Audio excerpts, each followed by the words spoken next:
Issue 126. We start out with Sonic wasting a few panels unconscious with text boxes giving a pointless recap until the sleeping Sonic is bathed by an eerie light and sucked up a tractor beam by what at first I thought was a giant spider alien, but apparently it's just a vessel instead. Who would ever design a vessel like this to have 8 legs, or 6 or whatever? It doesn't make any sense that they'd make something that'd be so much more complicated to move when they could just give it wheels. When Sonic wakes up, he asks groggily if this is heaven even though he's surrounded by scary ant people, so I have to wonder why he took more than a second to get worried and run out of there. He then freaks out at loud noise, and then sees some giant insect-like monsters making the ant aliens freak out. He finally finds an exit to the vessel, I guess, and I was really surprised at how Sonic responded to seeing the ant people being attacked with "not my problem." I mean, he is supposed to be an anti-hero, but up to this point in the comic, we've seen Sonic portrayed as the kind of hero who would save anyone, including the freaking nerds, the most unlikable group of people we've ever seen. So apparently he'd rather save a group of racists who speak his language than perfectly fine ant people who don't. Does he think he can't beat these monsters? Isn't he supposed to be overconfident? Instead, he only cares about trying to figure out where he is, which I can imagine he'd only be able to figure out after running all over the surface of the planet and finally realizing he's not a Mobius anymore, since he can't exactly talk to someone and learn where he is. I still don't understand why he was brought to some random alien planet instead of killed, by the way. Surprisingly, Sonic decides pretty quickly that what he's doing is pointless, thinking, who am I kidding? And decides to stop resisting the urge and attack the monsters with a spin dash and spin jump. Then an ant person actually speaks to him telepathically, which I can tell from his head glowing golden and the text box looking weird, which he uses to thank him in English. I can buy this just fine because we've already seen a group of ant people that can speak telepathically by transmitting their thoughts through antennas. The Fire Ant Mobians, who I haven't seen in a while. And I'm just gonna assume that they're not really speaking English and are just fooling Sonic's brain into thinking they are by altering his brainwaves to something to make his brain simulate the experience of being spoken English to. Like, for example, if they say their word for rose, Sonic will think of a rose. Because otherwise, I'd really have to ask how they speak English. One of them explains, "We access your thoughts to learn your language," which is good enough for me, I guess. And Sonic is a little awkward smiling while being carried to their city, which makes him look relatable in this situation. I'd be nervous too. Sonic is really lucky these guys have a method of speaking English, because otherwise he'd be completely screwed. Sonic is told by the government of the ant people, the Blodex people, that he's on Thoraxia. Neither of those names really relate to ant people or insects people, but anyways. Unfortunately, the Blodex are incapable of space travel, or air travel. Their mortal enemies, unimaginatively called the Biz, believe that they are the only ones entitled to flight, or even life. So I guess that explains the lack of flight vehicles from them. They'd all be destroyed anyways. Sonic is told that an alien trading vessel will arrive here tomorrow, which might let Sonic get home. Wait, why doesn't that get destroyed? That's a flying vehicle. We then see Sonic being treated as a guest, being given a tour of the city. These guys are so friendly. I'd expect them to be all mean to him for being of a different species, or assume he's a monster or something. But instead they're so polite to him, probably because he saved some of their kind earlier. And that trading vessel was mentioned to be from another alien species entirely. So maybe these guys are used to seeing other species and have a broader definition of people now, like the people in Futurama. Sonic notices that the statue of the Blodex's ancient champion looks like he's holding Chaos Emeralds, and Sonic is shocked to see that they're red instead of green. This seems to be when it's finally explained that in the comic continuity, Chaos Emeralds are colored differently depending on the world they're in. So wouldn't that mean that there would only be as many sets of Chaos Emeralds as there are discernibly different colors? Like there'd be a pink emerald world, and then a dark red emerald world, and then a light red emerald world. Either way, there'd be a very limited amount of worlds with Chaos Emeralds, which is fine because they're such magical cosmic keystones anyways. And I'm fine with them existing on every planet, or multiple planets, because what is the likelihood that they'd only exist on the planet relevant to most of the stories? That sounds overly convenient and fiction-y. I wonder if Sonic's planning on getting some Chaos Emeralds to teleport home with Chaos Control.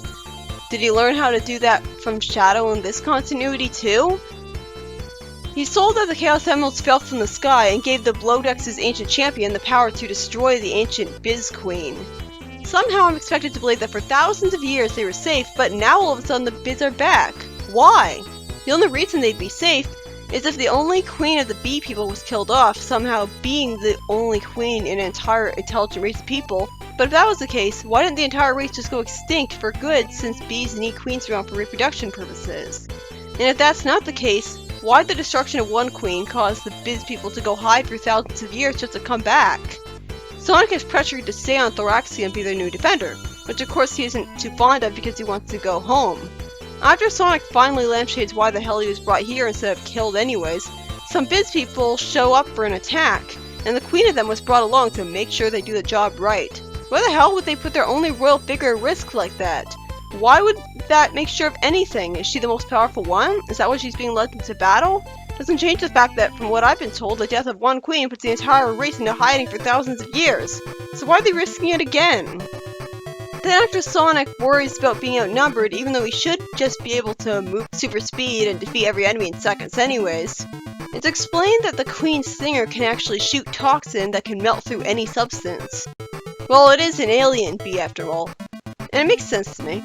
By the way, is Sonic going to be all squeamish about killing these bees just because they're organic sentient beings? If so, then he'll make a terrible defender for this planet. Then it's revealed, as I suspected, that the Chaos Emeralds being held by the statue of the Ancient Champion are not just a part of the statue for decoration, but actually are real Chaos Emeralds, which lets Sonic transform into Super Sonic from quite a distance just because he wants to, because I guess they're feeling generous that day. But why is he able to turn super with just 6 of them? Is this particular set of emeralds more powerful? I guess so. Also, why is Sonic the only one here who's allowed to go super with the emeralds? Logically speaking, why couldn't it have been any of the other people here who went super? And good, it looks like Sonic has no problem with killing the biz people after all, so he's perfectly fine with murdering his enemies as long as they look like ugly insects. I'm mostly fine with that, he's an anti-hero after all, he's perfectly justified in doing this. At first I was expecting the Queen to give him a real challenge, but no, she goes down just as easily as the rest. 2 Sonics? Why is there a separate Super Sonic from Sonic? What is this, a Fleetway comic? This has never happened before. And I was worried at seeing end of part 1 in a text blurb, but thank God they don't end the issue on a cliffhanger like that. Instead, Sonic deduces that instead of transforming him into Super Sonic the way green Chaos Emeralds do, the red Chaos Emeralds have manifested Super Sonic as a separate being. That's pretty interesting. I love that they cared enough to differentiate them like that. Sonic then inexplicably says that this can't be good, and he turns out to be right as Super Sonic immediately goes on a destructive rampage for no good reason, proving that this particular set of blood red Chaos Emeralds must be evil and malevolent, since you think they just fuse Super Sonic with Sonic again after he's done carrying out Sonic's will. So is Sonic going to get framed for all this destruction and turned on, even though he'll clearly be seen helping out separate from Super Sonic? Why is the Super Sonic so evil anyways? It's so inexplicable. After Sonic helps get some blow decks out from under something, he is told by the Super Sonic that there's no good or evil, only power. So this is a separate version of Sonic gone mad with power, like Metal Sonic was before he was convinced he was wrong. I don't see why magic power would inherently make you go that evil, though. I mean, why would it brainwash your brain like that? Sonic snarks, "What a grouch," after dodging his laser, which is kind of amusing because it's such a tame response to that. And the Super Sonic is so desperate to exploit his power just for the sake of taking advantage of it, that he'll try to destroy some moons of Thoraxia to jumpstart global chaos. Sonic fortunately tackles him to keep him from accurately hitting either of the moons that are so close together that I have to wonder why they didn't crash into each other from their own mutual gravity.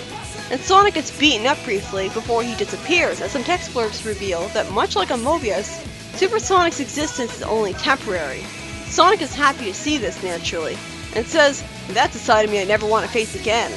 Yeesh, talk about harsh in hindsight, considering he'll face something close to this again months later. And with that, the issue ends, right when I'm invested in it. This story was written by Carl Bollers, and I was pleasantly surprised, honestly. It was a pretty interesting story. So, has the evil Super Sonic completely killed off all the biz and rendered them extinct? Well, it doesn't explain why Sonic was fine with killing living beings like this, because it wasn't Sonic at all. But instead, a separate being manifested because the red Chaos Emeralds actually work differently. Plus, they can do this with only 6 of them. I don't understand why this Super Sonic wouldn't just be totally subservient to Sonic be carrying out his will until he disappears, because he comes from him, and the whole reason he was made was in a response to Sonic's desire to help the Blowdex people. Wouldn't this Super Sonic be given the same motivation? Instead, he's totally insane and obsessed with using his power for the sake of it. It's kinda arbitrary. But I like how polite and accepting and nice the Blowdex are of Sonic despite being a separate species. And I actually really like how this is an entire issue with just Sonic having a separate story to himself. It was a pleasant surprise. I guess it is kinda weird seeing aliens so prominent in something Sonic related, considering that Sonic isn't normally that sci-fi. But I can accept it just fine, a series about a world where talking hedgehogs and squirrels and humans all evolved together. I mean, why wouldn't they be aliens too? Aliens are just one more separate species of people who just happen to live on another planet in the same universe. Not to mention, we've had aliens in Sonic since the beginning. I mean, Marvel's Zone originally had UFOs in the sky in its prototype design. They had to have been put there for a reason. So yeah, I like this story. It's pretty engaging.